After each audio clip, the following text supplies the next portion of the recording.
Welcome back and onward with a kind of second part to what I was talking about last time about prayer and how we can kind of try to understand how we want to apply the meaning into our lived existence, especially from a postmodern perspective.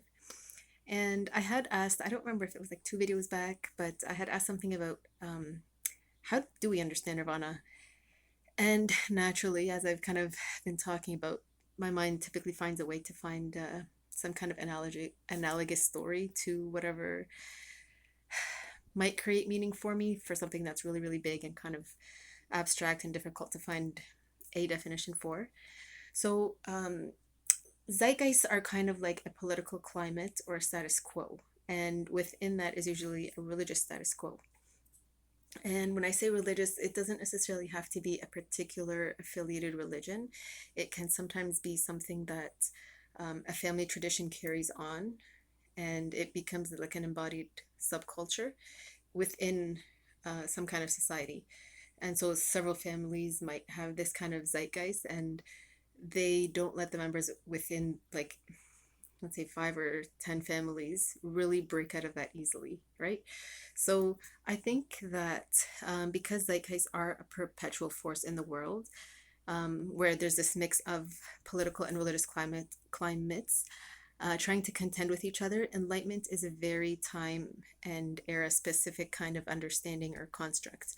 So I was thinking about this. I went out a little bit earlier today, and while I was waiting for the bus, I was thinking, assuming I am my dad right now, and I've lived through a lot of different understandings, and I'm going to assume that my body does decay and it does age. So let's say I live for another 40 years. What happens after that? Like, am I going to come back into the world? Or is it like just a permanent sleep? And thinking of that almost made me think, yeah, I'm probably gonna have to come back because just it's a cycle of rebirth. Like, no matter how enlightened you are, it is time specific. So when I do come back, I think it'll just be a question of what kind of being are you going to be. So if we think of mammals, you can think of really majestic creatures.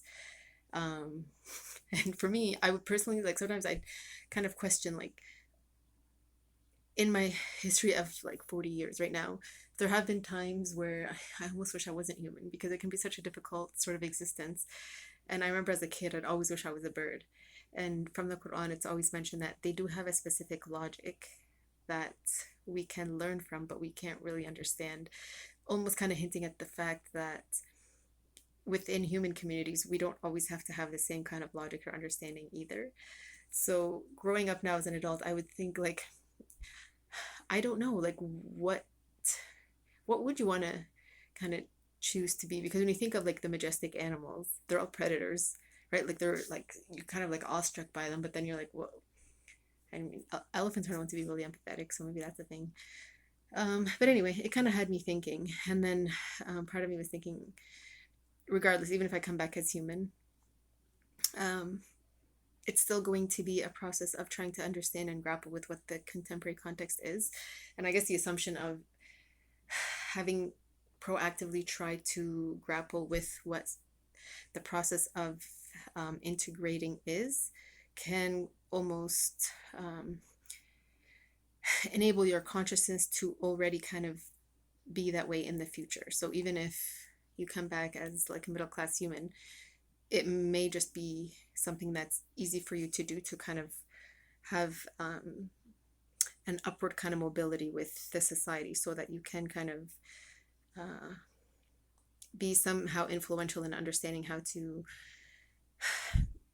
be someone who exerts influence rather than is influenced, and it becomes like a follower and then doesn't necessarily understand how to find a way in and out of these kind of barriers that are somehow culturally built in. So I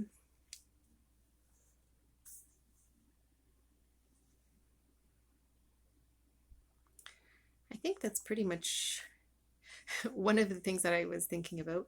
I think it's kind of like a nice segue to fasting, which is typically the next thing that we kind of practice on a regular basis, at least once in a year, aside from prayer. That kind of helps us have a type of understanding around patience. So, to me, all the ideas I just mentioned previously, with regards to different prayers and just meditating on life, are actually commended in the Quran as forms of worship and remembrance that are of the highest level. So, it doesn't have to be a formal kind of worship that you engage in. Any kind of contemplation in nature is including hymns or like invocations, but sometimes it's if it's self-initiated and you're just kind of contemplating your current surroundings, it's its own, it's um almost force in pulling angels or inspiration to you, because it's already relevant to your context and it's almost readily available to your mind to be able to kind of grasp and make meaning for and create analogies and then build from there some kind of metaphorical meaning. And that is the gist of religion. It really is a very metaphorical process. It's not ever very literal, other than like the practices that you do. Like when you say prayer, it could mean like I'm physically doing actions with my body, but sometimes it could be metaphorical in the sense that I'm allowing myself to kind of meditate on meaning and derive deeper meanings. So it's not a bad idea to explore the creative prowess that you are keeping dormant by keeping kind of like a blank slate before going into what traditions use as hymns or invocations or ways of remembering God in certain kind of prayer form. The reason that we have these in tradition are that prophets are almost sent as an example for how to be in the world.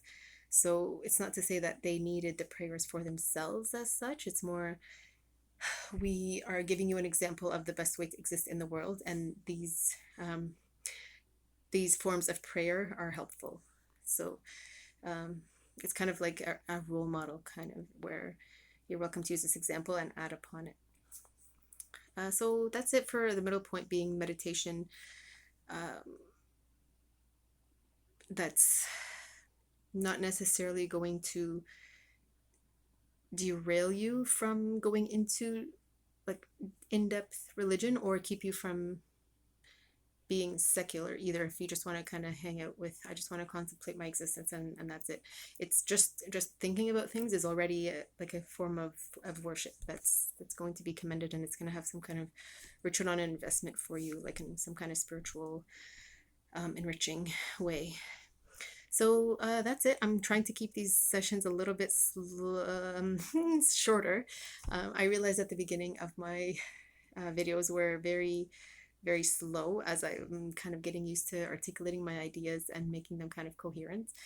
So because I've been retreating for a long time, the, um, I guess, receptivity for my mind and my thoughts and then my communication skills to all kind of align was a process, as you can see. So feel free to, when you're watching the videos, the earlier ones especially, to kind of set the play speed at maybe a little bit faster than normal, just so that you don't kind of fall asleep while you're listening. And anyway, I appreciate you engaging with my videos. I really hope to get some more some comments on some of the thoughts that I've been sharing. And I will, in the next video, talk about fasting and why delayed gratification is another form of highly encouraged acts of worship. And just to keep in mind, because prayer is something that can be visible, it's actually second to fasting, because fasting is something that people typically engage in as a sense of delayed gratification without necessarily explaining why they're doing it. So the more sincere an action is, the more commendable it is, because then you know that you are doing it for a higher purpose rather than to kind of